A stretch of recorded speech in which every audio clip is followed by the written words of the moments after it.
हमने संपूर्ण दलित समाज के लिए बहुजन समाज बटालियन संगठन की ओर से एक हेल्पलाइन जारी की है। जहां भी दलितों का शोषण उत्पीड़न होगा वो हेल्पलाइन वहां जाएगी और वहां जाकर दलित परिवार को इंसाफ दिलाने का काम करेगी और वहां के शासन प्रशासन और सरकार की चोट हिलाने का काम करेगी। और वहां की सरकार और शासन प्रशासन नहीं जागा, हमारे परिवार को इंसाफ नहीं मिला, तो हम आंदोलन भी करना जानते हैं और आंदोलन हमारा सरकार ने देखा भी है। साथियों, हमको ताकत बनाकर चलना है। जहां राजस्थान में दलित समाज के युवक को मुर्गा बनाकर बेरहमी से पीटा गया और उसकी हत्या की गई, क्यों चुप है कांग्रेस, क्यों चुप है राहुल गांधी, क्यों चुप है प्रियंका गांधी?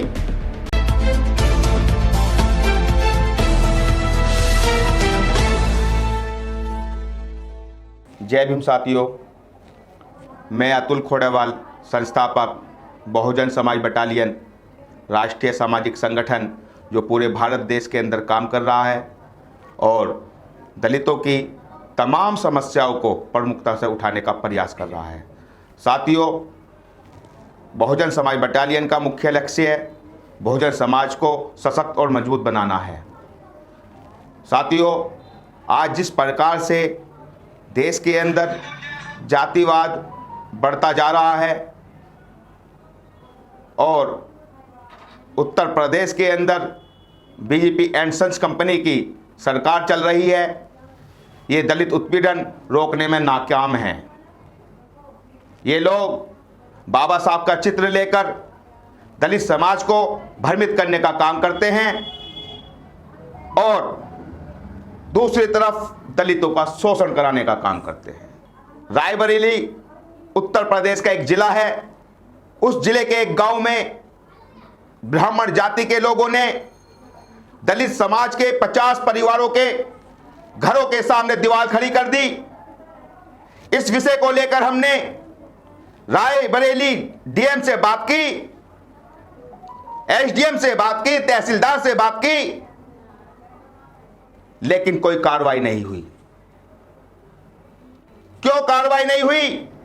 क्योंकि सत्ता का सीधा निर्देश है, दलितों का कोई कार्य नहीं होना चाहिए, दलितों के नेताओं की नहीं सुनी जानी चाहिए, क्योंकि दलितों के नेताओं की सुनी जाएगी फिर तो दलित समाज का हित होगा। उनके टारगेट पर दलित समाज है, वो दलित समाज को नस्ते नाबूद करना चाहते हैं। दूसरी ओर भारत का राष्ट्रीय दल कांग्रेस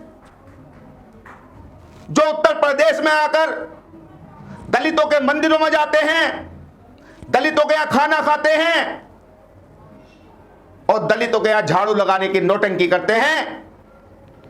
मैं कांग्रेस के राष्ट्रीय अध्यक्ष से पूछना चाहता हूं, क्या उनकी सरकार राजस्थान में नहीं चल रही है?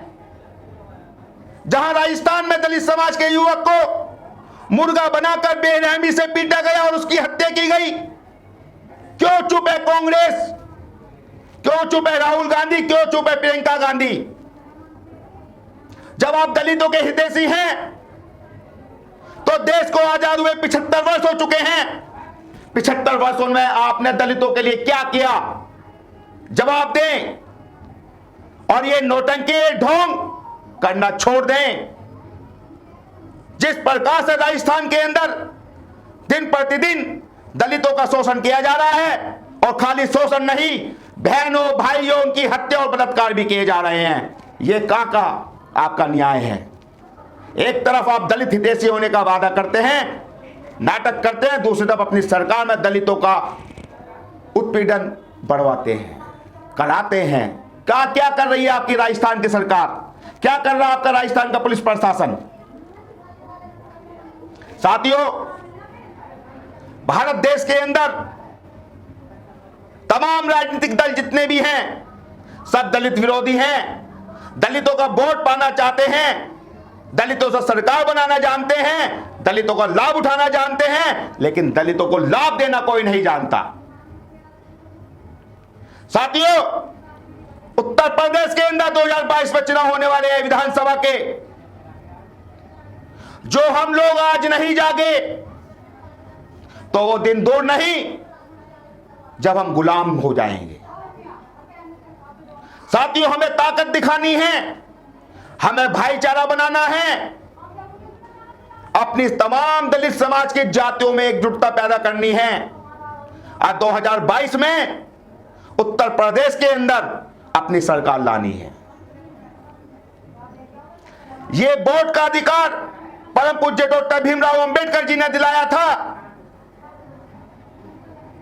और बड़ी मेहनत से दिलाया था। इसको हमको सही इस्तेमाल करना चाहिए और ऐसे जनप्रतिनिधियों जिताकर भेजना चाहिए विधानसभा लोकसभा के अंदर जो हमारी जाकर वकालत और हमको इंसाफ दिला सके, हमारे अधिकारों की रक्षा कर सके। साथियों, आज देखने में यह आ रहा है हमारे समाज में हमारे भाइयों में से ही कुछ चंद लोग पैदा कर दिए जाते हैं जो समाज को बरगलाने का काम करते हैं, समाज को तोड़ने का काम करते हैं। तो ऐसे लोगों से आप सावधान रहें और बहुजन समाज बटालियन का जो मिशन है उस मिशन पर कामयाब होते चले जाइए, क्योंकि हितैषी सब नहीं होते। जिस प्रकार से अन्य लोग हमारा लाभ लेने का प्रयास करते हैं उसी प्रकार से हमारे अंदर फूट डालने का भी प्रयास वो करते हैं। साथियों, आगरा के अंदर एक बहन का बलात्कार किया गया, हम लोग वहां जाने का प्रयास किया गया, हमको वहां जाने नहीं दिया गया। हमने बहन से फोन पर बात की गई तो फोन पर बात भी किसी व्यक्ति ने बड़े गुपचुप तरीके से कराई। संज्ञान में आया कि महिला के चारों तरफ कैमरे लगे हुए हैं, परिवार अपना दलित परिवार जो है चारों तरफ कैमरे लगा दिए गए और फोर्स तैनात कर दी गई है, वहां कोई उनसे बात और चीत नहीं कर सकता। सातवें बुलंदशहर के अंदर एक बेटी का बलात्कार करके हत्या कर दी गई। अलीगढ़ में ऐसा हुआ। चारों तरफ इस प्रकार की घटना घटती जा रही है। मध्य प्रदेश, अभी हरियाणा का जिक्र हुआ, कल परसों की घटना है हरियाणा की, जहां पीट पीट कर एक लड़के की हत्या कर दी गई। तो साथियों, हमको गंभीर होना है और उत्तर प्रदेश के 2022 के चुनाव में अपना एक मत करके सरकार बनाना है। हमने संपूर्ण दलित समाज के लिए बहुजन समाज बटालियन संगठन की ओर से एक हेल्पलाइन जारी की है। जहां भी दलितों का शोषण उत्पीड़न होगा वो हेल्पलाइन वहां जाएगी और वहां जाकर दलित परिवार को इंसाफ दिलाने का काम करेगी और वहां के शासन प्रशासन और सरकार की चोली लाने का काम करेगी।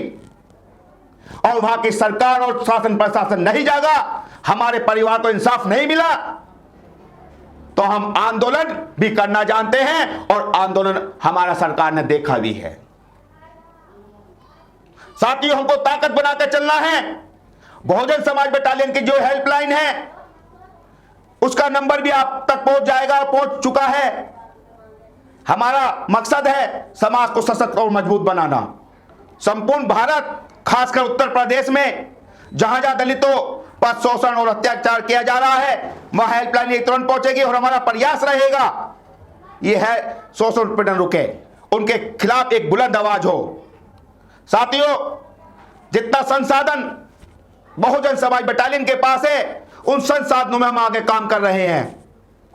हम चाहते हैं भारत के अंदर एक ही हेल्पलाइन ना हो, भारत के अंदर हजारों हेल्पलाइन आपकी हो जो आप तक पहुंचे, आपको इंसाफ दिलाए। हम ये भी चाहते हैं भारत के अंदर हर जिले और हर प्रदेश के अंदर एक हॉस्पिटल खोला जाए जहां हमारे लोगों को स्वास्थ्य लाभ मिले। हम ये भी चाहते हैं हर जिले हर प्रदेश के अंदर एक कॉलेज इंस्टीट्यूट खोला जाए जहां हमारे छात्रों को, हमारे परिवार के लोगों को एक अच्छी शिक्षा मिल सके। साथियों, इसके साथ साथ हम ये भी चाहते हैं सभी जिलों के अंदर एक एक धर्मशाला ऐसी बननी चाहिए जहां टूरिस्ट या हमारे लोग जाएं तो वहां ठहर सके, वहां रुक सके और परम पूज्य बाबा साहब संपूर्ण महापुरुषों के विचारों को हम जन जन तक पहुंचा सके। साथियों, वक्त निकलता जा रहा है। आज हम नहीं जागे तो हम गुलामी की ओर जा रहे हैं। हमें बचाने राहुल गांधी नहीं आएगा, हमें बचाने अखिलेश यादव नहीं आएगा, हमें बचाने नरेंद्र मोदी नहीं आएंगे या अन्य कोई और नहीं आएगा। हमें बचाने जो आएंगे वो हमारे अपने लोग आएंगे। इसलिए हमारा आपसे पुनः निवेदन, पुनः आग्रह है 2022 में अपनी पार्टी को वोट देकर सफल बनाएं, उनकी सफलता ही आपकी सफलता होगी। जय भीम साथियों। अगर आप चाहते हैं गरीब हर वंचित इंसान की आवाज आप तक पहुंचे तो हमारे चैनल को सब्सक्राइब करें और बेल आइकन का बटन दबाना ना भूलें। देखते रहिए बहुजन न्यूज।